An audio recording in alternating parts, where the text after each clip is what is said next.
Everyone, isang mapagpalang araw sa ating lahat. Muli, ako ang inyong lingkod, Sir Jolan M. Sereno at welcome to my math class. For today's tutorial, ang ating topic is about the sector and segment of a circle. So for our learning objectives, after going through this lesson, you're expected to solve problems on circles.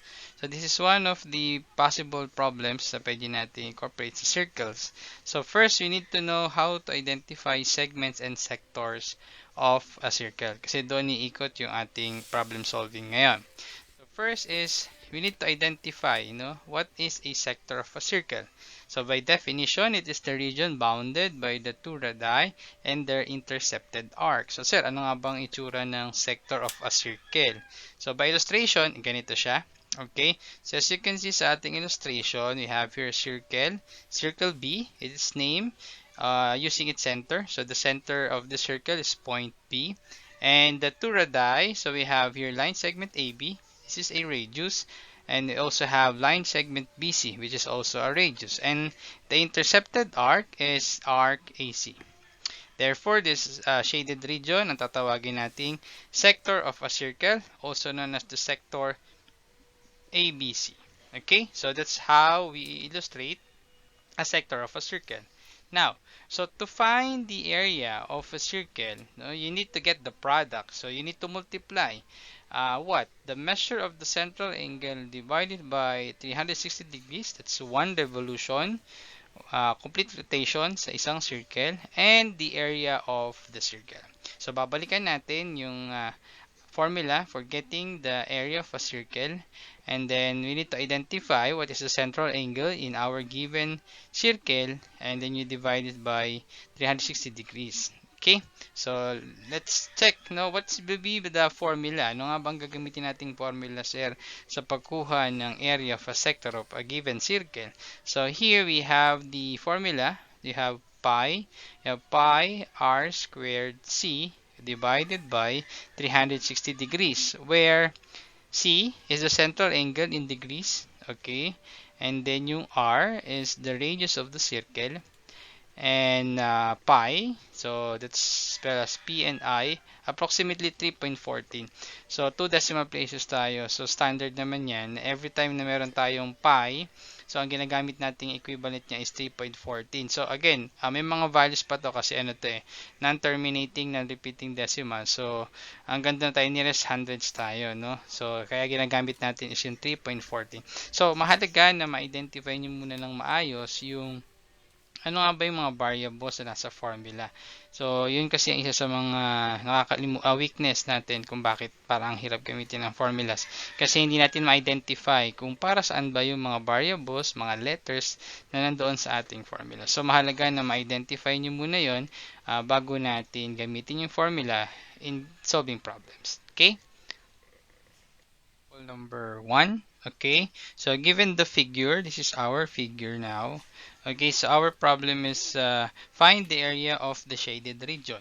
So as you can see, the shaded region here, ito example ng sector of a circle. It's because it's bounded by a two radii and then the intercepted arc. So that's why itong figure natin is an illustration of a sector of a circle. Now, how are we going to know the area of the shaded region? Okay, so first is, for our solution, we need to first identify the given. Mahalaga ito sa problem solving. So what are the given values? Siyempre yung pi. Pi is given as 3.14. Fixed naman yan. And then you have the radius. Here, our radius is 6 centimeters. Okay, this line segment CD. And then, the central angle is 70 degrees. So, sir, paano natin lalaman na 70 degrees ito? Wala naman siyang value. So, take note that the measure of the central angle is equal to its intercepted arc. So, again, hindi sa lahat ng pagkakataon ay given yung central angle. So, tingnan nyo dito sa kaso natin dito that yung central angle natin is, wala siya. Pero na-identify natin using its intercepted arc. As you can see, this arc CE is the intercepted arc of the central angle CDE. Okay? That's why, nakuha din natin yung value niya. So, again, sa theorems on circles, alam natin yan that yung central angle in terms in measurement, no, in relation to its intercepted arc. So ito yung kanyang na-intercept na arc, yung arc CE, equal yan. So equal in terms of measurement. Therefore, kung ang arc CE mo is 70 degrees, therefore you can also say that your central angle CDE is also 70 degrees. Okay? Ayan. So, ginamit natin yung lesson natin about the theorems on parts of a circle, no? Okay, next is we're going to use now the formula. So, like what I said kanina, ang formula na gagamitin natin is pi r squared c all over 360 degrees. So, ito yung ating gagamiting formula sa pag-solve ng area of the shaded region. Okay, so next is by substitution. So, napakalaga na may substitute natin ito ng tama. So, isa-isa lang, no, be accurate sa pagpapalit ng mga values. So, again, ang value natin ng pi is 3.14 and then our radius is 6 centimeters. So, i-square natin siya. And then, C is the central angle that is 70 degrees. So, pag tama na lahat yan, so, i-divide na natin siya all over 360 degrees. Okay? So, we just compute mathematically, just follow the order of operations natin. So, we get first the square of 6, that is 36, and then multiply natin sa 3.14, and then 70 degrees, and then i-divide na natin siya sa 360 degrees. So, the final answer now is 21.99 square centimeters. So, again, mahalaga yung unit of measurement. Dahil ang hinahanap natin dito ay area.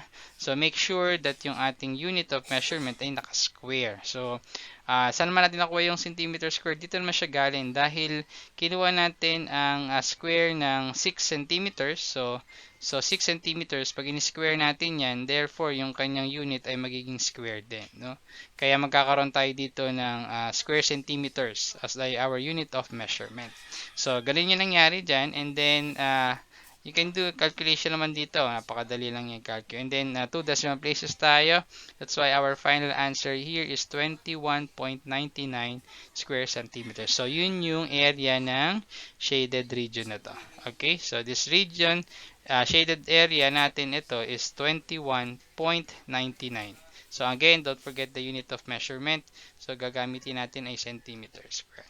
Okay? So, that's it. That's how we solve for the area of a given sector. Okay?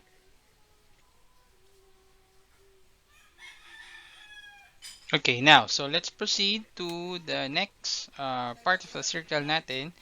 That is the segment of a circle. So, what is a segment of a circle? It is a region bounded by an arc and its chord. Okay, so ano ba yung kahibahan nito sa sector of a circle? So, by illustration, ganito siya. Okay, so tingnan muna natin. A segment of a circle is the region bounded by an arc. So, we have here arc AC and its chord. So, ang chord natin dito is yung line segment AC. This is our chord. And then this is the arc AC. So, this area, no, this region is now identified as the segment of a circle. So, name a segment ABC. So, segment ABC siya kasi part lang siya ito. No? Parang it's part of the sector of a circle. So, in terms of area, length niya, yung laki, laging mas malaki yung area, no, ng sector of a circle compared sa segment of a circle. No? Kasi by illustration, talagang maiksi lang siya. Bakit? Kasi cut by a chord ito. And then, yung arc. Yun lang yung magiging area ng segment of a circle. Okay? So be the illustration of that. Now, so how are we going to find the area of the shaded segment? So, it's so by formula natin, madali lang naman siya. You just subtract. So you need to get the difference, no, of the area of the triangle and the area of the sector. Ayan. So, ibig sabihin, babalikan pa rin natin yung ating natutunan about area of a sector. So, parang prerequisite ang area of a sector sa segment of a circle. Hindi mo agad masosolve ang segment of a circle kung hindi mo pa alam paano gamitin at isolve ang area of a sector. So, bago kayo mag-proceed sa part na to, kailangan ay naintindihan nyo na kung paano mag-solve ng area of a sector. Kasi kailangan natin siya sa formula natin dito. Okay, so again, you need to find the area of a triangle and the area of the sector. Okay? So, here, babalikan lang natin yung formulas natin for the triangle. Okay, so ano ang formula sa pagkuha ng isang triangle? Okay, so balikan lang natin siya dito. So, by definition natin, tignan natin kung kaya natin siya i-solve dito. So, let's have an example number 2. Okay, so here, if this is our illustration, so sir, is it still a segment of a circle? O kasi usually nasa kanan. Ito, ganun din, no? Ito yung kanyang arc at ito yung chord. Okay? So, ngayon, itong shaded area natin ay tatawagin nating segment, no, of a circle. At titingnan natin kung ano ang magiging measurement niya. Okay? Yung area niya. Okay? Now, let's solve for this. First is siyempre lagi given. Ano ba mga given natin? Siyempre yung pi, that's 3.14. And then, ang radius natin dito sa ating example is 2 inches. So, 2 inches yan. Ito. Okay, and then, ang central angle natin is 90 degrees. Oh, sir, paano nyo nalaman na 90 degrees sa central angle? Wala namang nakalagay dito sa drawing na 90 degrees. Okay, so burahin ko ulit. Oh, sir, walang 90 degrees na nakalagay dyan. Pero, sinabi mo na 90 degrees yan. So, paano ko nalaman na 90 degrees yan? Ito, nakita ko tong symbol na to. Ayan, yung box na yan. So, pag nag-aaral ka ng geometry, alam niya na, ibig sabihin yan ay right angle. So, kapag ang right angle natin is equivalent to 90 degrees. Therefore, kahit hindi siya nakasulat, dahil may symbols tayo na ginamit, itong box na to, therefore, ang measurement ng angle natin dito is 90 degrees. Okay, so ganun. So, ganun mahalaga na i-incorporate natin, no, yung mga natutunan natin sa geometry. Kasi figures ito eh. Okay, so okay tayo dyan na 90 degrees ang central angle. Now, so gamitin natin ngayon yung formula ng pagkuha ng area of a segment. So, ang sabi ay area of a sector muna. So, ito yung area of a sector. O, nakupitin natin yan, yung pi r squared c all over 360 degrees. Ma-minus natin siya sa area of a triangle. So, to get the area of a triangle, we use the formula 1/2 base times height. Ayan. So, sir, saan ba dito yung base and height niya? So, kapag ganito yung illustration natin, okay, so ito yung ating triangle.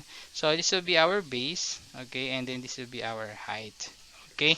And in this illustration, nagkataon na parehas lang naman ang ating base at saka height na radius, no? Radii sila, no? In a given circle. So, congruent yan.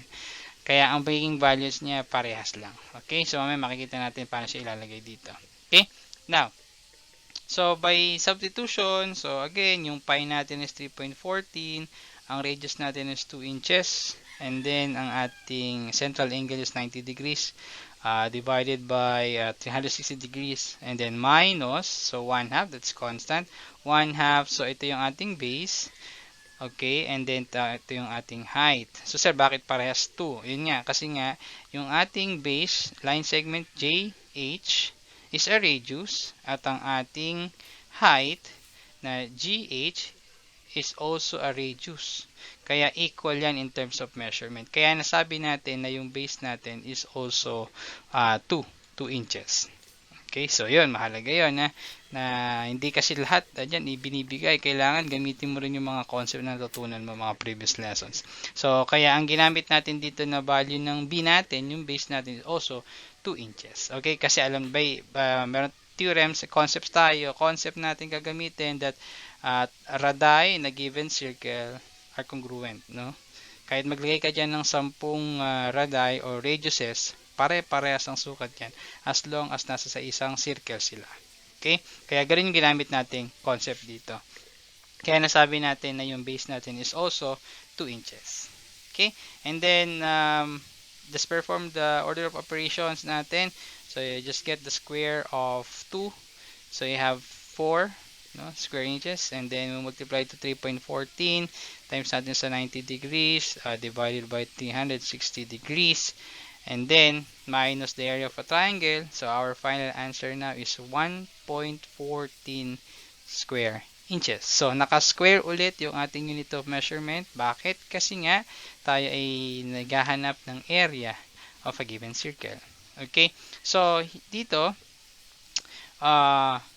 napakadali gamitin dito ng ating formula kasi nga alam na natin paano gamitin yung isolve yung area of a sector. So, i-recall na lang natin paano gamitin yung pagkuha sa area ng isang triangle. So, iba-iba ang klase ng triangle natin. So, may iba-iba siyang approach. So, mamaya papakita ko sa inyo yung isa pang example ng triangle natin. So, para dito sa ating given na right triangle, so ang ginamit nating formula is 1/2 base times height. Okay? So, sana naintindihan yan sa ating example number 2. Okay? Next, proceed tayo sa ating next example. Example number 3 is also about the segment of a circle pa rin ito. So, find the area of the shaded region. Okay, this part. Okay, gaano kalaki ang area na sakop niyan sa circle natin. Okay, so, solution, given pa rin natin, still pi is 3.14. The radius now is 8 meters. So, gumamit naman tayo ngayon. So, meters naman ang ating gagamiting unit of measurement. So, this one, ayan. So, 8 meters ang ating radius. Okay. And then, ang ating central angle now is 60 degrees. Ito. Ayan. So, given siya. Ayan. Hindi natin kailangan mag-apply ng concept dito. So, understood yan na 60 degrees yan. Given yan dito. Angle KLM, yung ating central angle. Now, so, ito, ayan. So, gagamit tayo. Kung di mapapansin niyo dito sa ating gagamiting formula. So, still, ito pa rin yung formula ng area of a sector. Okay, minus, ito ngayon yung gagamitin nating area ng triangles. Sir, bakit nag-iba? Kanina, simple lang. 1/2 base times height lang. So, bakit ngayon ay nagkaroon ka ng 1/2 r squared sine c? Yan. Kasi itong triangle natin is a special triangle. This is an equilateral triangle or an equiangular triangle. So, sir, paano nyo nasabi yan? Tingnan nyo ha. Kung itong side ng triangle na to is 8 meters. Okay. Therefore, itong segment LM is also 8 meters. Sir, paano mo nasabing 8 meters din yan? So, again, di ba? Gagamitin natin yung concept na about sa radii, di ba? Radii on the same circle are congruent. So, pare-parehas ang sukat niyan. Dahil ito ay radius, ML, line segment KL is also radius. Therefore, same sila in terms of measurement. Okay. Now, ito pa. Opposite angles, no? Opposite sides of angles are congruent. So, ibig sabihin, ito, yung opposite angles niya, ayan. Itong isang to, ito. Okay. So, parehas yan, no? Dapat congruent din yan, yung kanilang opposite angles. So, ngayon, dahil meron kang given na 60 degrees dito, ilan ba ang total area of a triangle? Okay, correct. The answer is 180 degrees ang total interior angles ng isang triangle. Okay, and therefore, kung 60 to, matitira na lang is 120, dapat equal pa sila. So, i-divide mo sa 2. Therefore, these two remaining angles natin dito ay 60 degrees. Yes, 60 degrees sila. Therefore, magiging equiangular triangle sila or equilateral triangle. So, kaya ginamit natin itong ating formula na to. So, usually, ito na yung mga common na magiging itsura ng triangles ninyo. Okay, so familiar naman kayo sa 6 trigonometric function. So, kaya meron tayo ditong sine, yung sine C. Sine C. So, gagamitin natin yung value ng C natin, which is yung central angle natin na 60 degrees. Okay, so sana naintindihan yon kung bakit ito yung ginamit nating formula para sa triangle natin. Hindi yung 1/2 base times height. Okay, so pwede yan sa ating right triangle. So pag ganito na yung condition ng ating triangle, so ito yung gagamitin natin. Okay, so 1/2 r squared sine c. Okay, so by substitution, ganoon lang ulit sa area of a sector, lagay mo lang dyan yung pi. And then the radius is 8 meters. And then the central angle natin 60 degrees. All over 360 degrees. Minus, yung formula ng ating triangle ngayon is 1/2. So, R natin is, radius natin is 8 meters. So, 8 meters squared sine C. Ayan. So, ano nyo sa calculator. Ayan. Type nyo lang yan. Meron naman yan sa lahat ng basic calcu. Meron tayong 6 trigonometric function. Yung sine, cosine, tangent, yeah, yung base 3 natin. Yan. So you just input yung sine 60 degrees, magkakaroon na ng value yan. Tapos i-multiply mo sa square ng 8 meters, that is 64 square meters, and then times 1/2. And then i-minus mo siya doon sa ating area of the sector. So ang lalabas ngayon na ating difference is 5.78 square meters. So that will be the area of this shaded region. Itong region na to. Okay? So ang area niya ngayon is 5.78 square meters. And that's it. So that's how we solve for the segment of a circle. Kaya nagbigay ako ng dalawang klase ng triangle na pwedeng ma-form sa ating circle. Okay? So that's it. Sana ay natutunan niyo yan. Thanks for watching. Kung may mga tanong kayo about our lesson, so you can comment down below. And then, kung nagustuhan nyo, like yung aking video, and then share nyo to sa mga kaklase nyo or kaibigan nyo. Tingin nyo ay matutulungan natin sa ating tutorial. And then, don't forget to subscribe sa aking YouTube channel para mas updated kayo sa mga bagong tutorial ni Sir Jolan. So, bali, maraming salamat. Stay healthy and safe. God bless us all.